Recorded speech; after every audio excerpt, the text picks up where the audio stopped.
Halo teman-teman, salam satu frekuensi.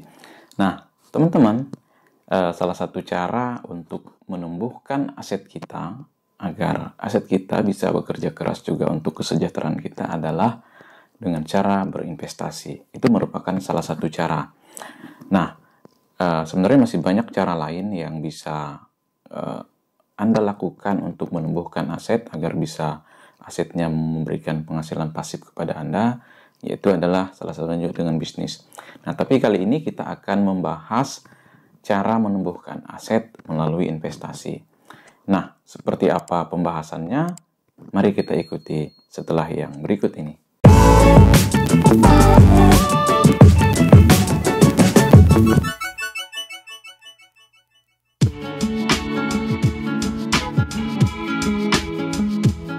Jadi pada intinya ketika kita akan berinvestasi maka kita harus menentukan tujuan yang jelas, kemudian berapa lama waktu yang kita perlukan untuk menempuh tujuan tersebut, dan bagaimana dengan investasinya, instrumen apa yang kita pilih, kemudian seperti apa kita mengelola investasinya, apakah berinvestasi secara aktif atau malah berinvestasi secara pasif.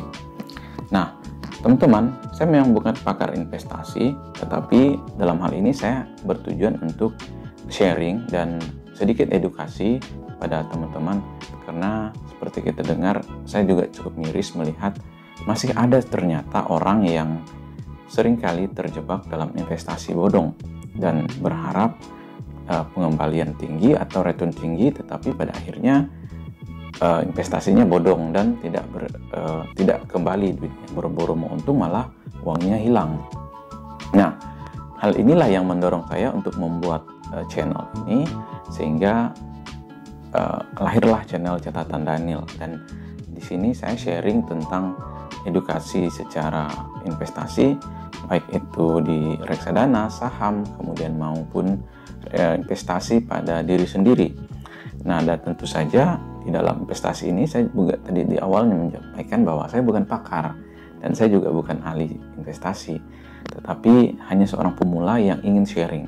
Nah, di video-video ini, di video Catatan Daniel ini, saya sharingnya video yang sifatnya edukasi dan bukan untuk ajakan membeli suatu saham atau bukan ajakan untuk membeli suatu reksadana.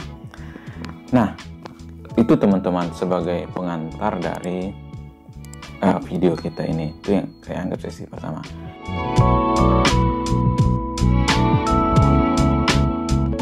Kemudian yang kedua, teman-teman, saatnya kita berpikir, setelah kita berpikir tadi tujuan, kemudian mengapa kita berinvestasi. Salah satu alasannya tadi teman-teman kita sudah sampaikan di awal, bahwa ketika kita berinvestasi maka kita berharap uang itu yang bekerja keras untuk kita ke depannya dan bisa menghasilkan penghasilan pasif, baik berupa dividen atau capital gain.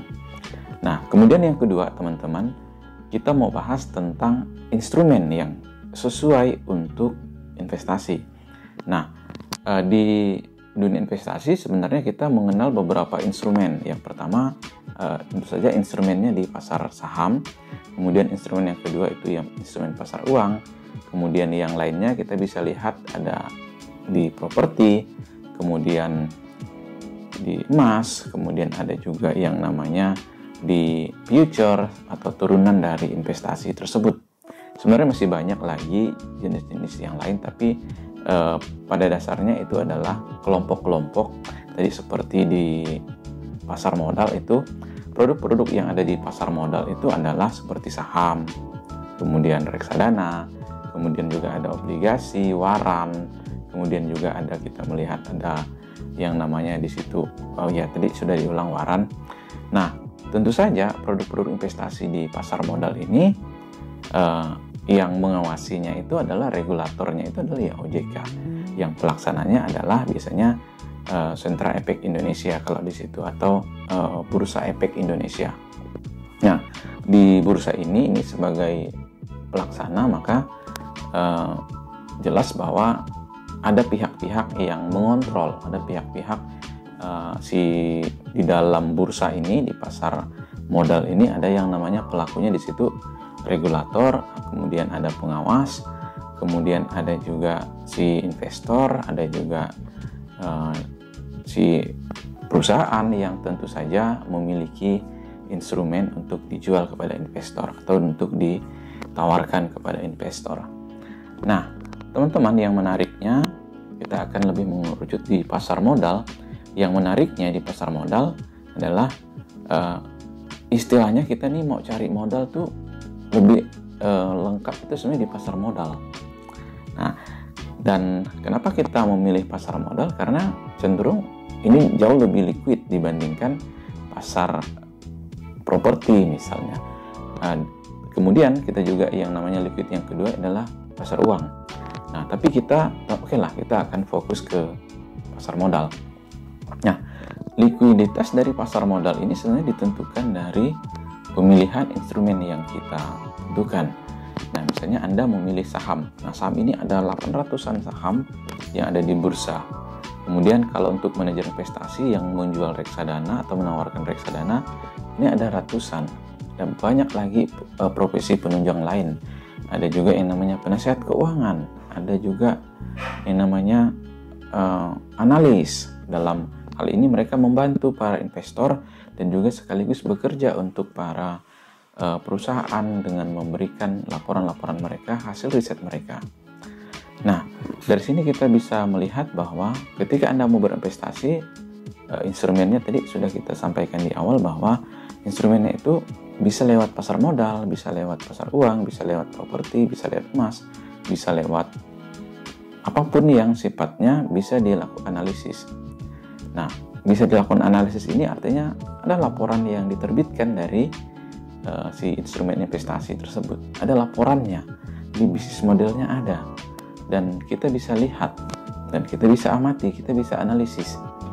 Nah, berbeda dengan investasi-investasi yang menawarkan return yang tinggi tetapi sulit untuk dikenali model bisnisnya. Sulit juga untuk dikenali bagaimana mereka menghasilkan uang dari bisnis tersebut, atau hanya menawarkan return yang tinggi. Kalau kita lihat perusahaan-perusahaan yang berinvestasi itu, perusahaan manajer investasi misalnya, mereka jelas laporannya, ada prospektusnya di situ. Ada juga yang namanya laporan bulanan mereka yang mereka siapkan untuk investor. Nah, jadi ketika Anda dihadapkan pada dua pilihan, Anda tinggal lihat investasi tersebut logis atau tidaknya dilihat dari legal dan logisnya. Jadi sehingga Anda tidak mudah terjebak di dalam investasi bodong.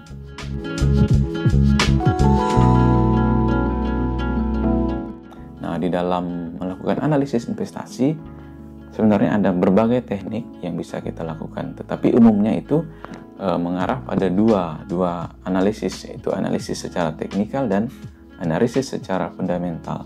Nah, untuk analisis fundamental ini sendiri lebih melihat pada aspek kualitatif dan aspek kuantitatif. Nanti ini akan kita bahas tersendiri. Sedangkan untuk teknikal ini lebih kepada grafik yang dianalisis, pergerakan harga atau grafik yang dianalisis. Kalau grafiknya begini, ya akan begini, kurang lebih seperti itu. Nah, secara umum, kalau saya secara pribadi lebih prefer dengan analisis fundamental. Seperti apa analisis fundamental, nanti kita akan bahas di sini yang lain.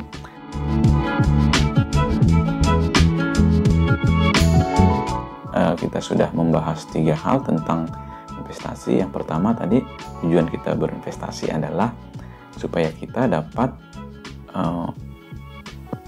supaya uang yang kita miliki atau aset yang kita miliki ini bisa bekerja keras untuk kita, bisa menghasilkan uang untuk kita, sehingga di dalam investasi tersebut kita dapat memperoleh return atau penghasilan pasif. Kemudian yang kedua, soal pemilihan instrumen. Jadi ada banyak instrumen yang bisa kita pilih untuk berinvestasi, seperti di instrumen pasar modal yang terdiri dari saham, reksadana, kemudian ada obligasi, ada waran. Kemudian di pasar uang ada deposito, ada sertifikat deposito, ada juga yang diperjualbelikan di situ oleh Bank Indonesia, dan ada tabungan. Kemudian ada sebenarnya sukuk juga di pasar modal, ada sukuk retail, ada obligasi tadi. Nah, yang berikutnya ketika kita ingin berinvestasi, sebelum mengambil keputusan, tentu perlu yang namanya melakukan analisis. Nah, analisis ini adalah analisis yang umum digunakan adalah analisis fundamental dan analisis teknikal. Nah, fundamental itu berbicara tentang aspek kualitatif dan kuantitatif. Kuantitatif ini berbicara tentang rasio keuangan, sedangkan kualitatif mengarah pada bagaimana perusahaan tersebut atau manajemen perusahaan tersebut mengelola perusahaan dan bagaimana budaya dari perusahaan tersebut.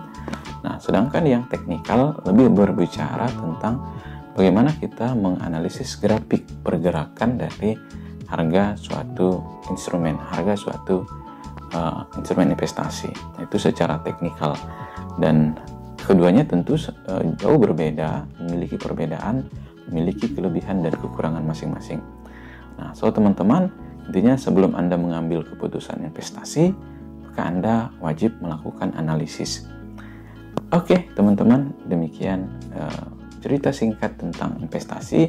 Mudah-mudahan ini sedikit memberikan gambaran kepada Anda, dan tentu saja Anda dalam mengambil keputusan investasi melalui analisis yang sudah komprehensif.